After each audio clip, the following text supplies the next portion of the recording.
Vatican City, capital of the Catholic Church. Home to the Pope, owner of impressive collections of art and history, all contained within the borders of the world's smallest country, conveniently circumnavigatable on foot in only 40 minutes. Just how did the world end up with this tiny nation?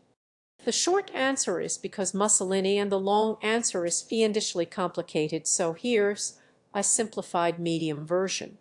The popes used to rule a country called the Papal States that covered much of modern-day Italy.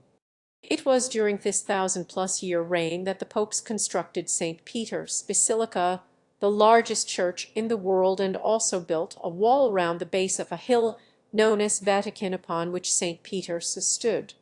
But the Kingdom of Italy next door thought Rome would make an awesome capital for their country, and so conquered the Papal States. His nation destroyed, the Pope hid behind the walls of Vatican and conflictingly refused to acknowledge that the Kingdom of Italy existed, while simultaneously complaining about being a prisoner of the Kingdom of Italy, which, according to him, didn't exist. Rather than risk religious civil war by getting rid of the Pope, the Kingdom of Italy decided to wait him out, assuming he'd eventually give up. But religion is nothing if not obstinate, and 1, 2, 3, 4, 5 popes, and 60 years later nothing had changed. Which now brings us to Benito Mussolini, the then Prime Minister of Italy, who was tired of listening to the Pope complain to Italian Catholics about his self-imposed imprisonment, so Mussolini thought he could score some political points by striking a deal which looked like this. 1.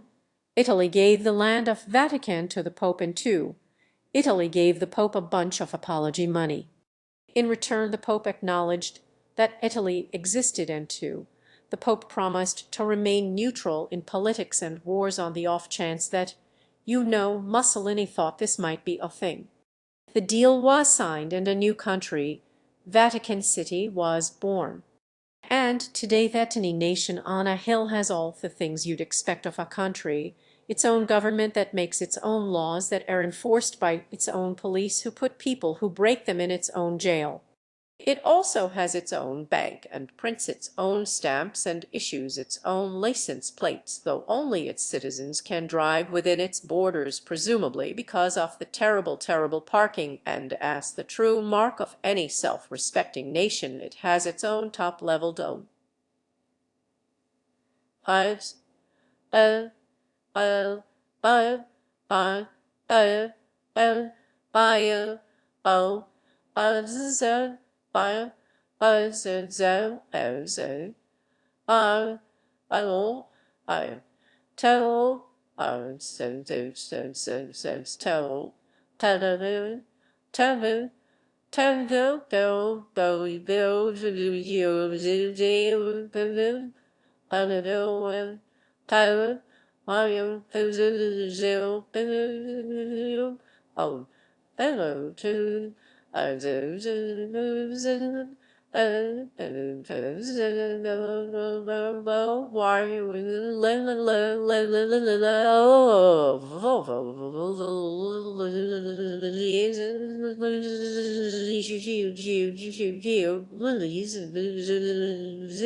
But despite all these national trappings, Vatican City is really not like any other country. Hold on to your fancy hat, because it's about to get weird. To understand the Vatican, there are 2 people and 2 things you need to know about: the famous Pope, the incredibly confusing Holy See, the country of Vatican City, and along with that the almost completely unknown King of Vatican City. But first the Pope who gets a throne to sit upon and from which he acts as the bishop for all the Catholics in Rome. Actually, all bishops in the Catholic Church get their own thrones, but because the Bishop of Rome is also the Pope, his throne is special and has its own special name, the Holy See. Every time a pope dies or retires, there is a sort of game of thrones to see which of the bishops will next get to occupy the Holy See. So while popes come and go, the throne is eternal, and as such the name the Holy See not only refers to the throne, but also all the rules that make the Catholic Church the Catholic Church. When Mussolini crafted that aforementioned deal, technically he gave the land of Vatican City to the Holy See, which, believe it or not, is a legal corporate person in international law. Basically, every time you hear the words the Holy See, think Catholic Church Incorporated, of which the Pope is the CEO. Now back to the King. The King of Vatican City has absolute, unchecked power within the country's borders, and his presence makes Vatican City one of only 6 remaining absolute monarchies in the world, including Brunei, Oman, Qatar, Saudi Arabia, and Swaziland. The King's absolute power is why Vatican City can't join the European Union, because only democracies are allowed. Though Vatican City does, strictly speaking, have a legislative branch of government staffed by cardinals appointed by the Pope, the King of Vatican City can overrule their decisions at any time for any reason. So why do you never hear about the King of Vatican City? Because though king and pope are 2 different roles, they just happen to be occupied by the same person at the same time. Which has the funny consequence that, because the Pope is elected and the King is all-powerful but they read the same guy, it makes Vatican City the world's only elected, non-hereditary absolute monarchy. It's this dual role that makes untangling Vatican City so difficult, because the Pope, depending on the situation, acts either as the king of the country of Vatican City or the Pope of the Holy See. Got it? No. Okay, here's an analogy. A global international company, say Grey Industries, had a CEO who convinced the United States to give one of its islands to the company, which then made the island into a new country, Greytropolis, with an absolute monarchy as its government and the law that the king of Greytropolis is by definition the CEO of Grey Industries. It's pretty obvious at this point that the CEO should move his corporate headquarters to the new nation so that the laws of the country can benefit the company and the company's global reach can benefit the country. As for the man in the middle, sometimes it's good to be the CEO and sometimes it's good to be the king. That is essentially Vatican City. But if you're still confused, don't worry, even other countries can't keep it straight. For example, the United Nations has the Holy See, the corporation as a member, but not Vatican City, the actual country. And the Holy See gives passports to Vatican City citizens that other countries accept, even though those passports come from a company, not a country. And speaking of Vatican City citizens, they are perhaps the strangest consequence of the Pope's dual role as religious leader and monarch. While other countries mint new citizens with the ever-popular process of human reproduction, Vatican City does not. No one in Vatican City is born a citizen, and that's not just because within a rounding error there are no female Vatican. This dias, bears,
The only way to become a citizen is for the King of Vatican City to appoint you as one, and the king only appoints you a citizen if you work for the Pope, who is also the king. And because the king is all-powerful, your citizenship is at his whim. If you quit your job for the Pope, the king, who is also the Pope, will revoke your citizenship. These rules mean that Vatican City doesn't have a real permanent population to speak of. There are about 500 full citizens, which is fewer people than live in single skyscrapers in many countries. And all these citizens work for the Holy See as either cardinals or diplomats or the Pope's bodyguards or other Catholic-related jobs. So it's best to think of Vatican City as a kind of sovereign corporate headquarters that grants temporary citizenship to its managers, rather than as a real city-state like Singapore, which has a self-reproducing population of citizens engaged in a variety of economic activities, both of which Vatican City lacks. But in the end, the reason the world cares about Vatican City is not because of the citizens within its walls, but because of the billion members of its church outside of those walls. You